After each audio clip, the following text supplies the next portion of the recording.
Hey guys, I realized there was one thing that I forgot to mention in the monthly update, and that is the fact that I am filming tutorials, and I have filmed a bunch of tutorials.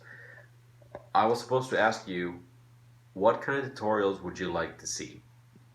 Uh, some of the things that I'm going to be, or have already filmed, or am filming, are to do with things that I get asked a whole lot. First and foremost, the main question that gets asked so much is how do you remove old paint and old lacquer? So there's going to be a tutorial on that. Then another one about staining. There's going to be one about oiling. There's going to be one about finishing at home with spray cans because I know a lot of you guys probably do that.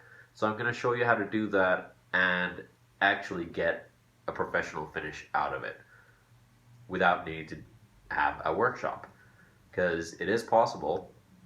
Just takes some doing and takes knowing how to do it properly.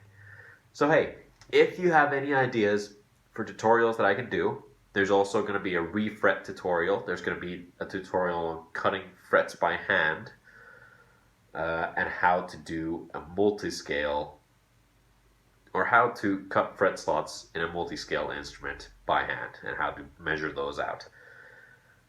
Um, yeah, those are the ones that come to mind right now. So let me know if there are any other ones that come to your mind, and I'll see what I can do. All right, see ya.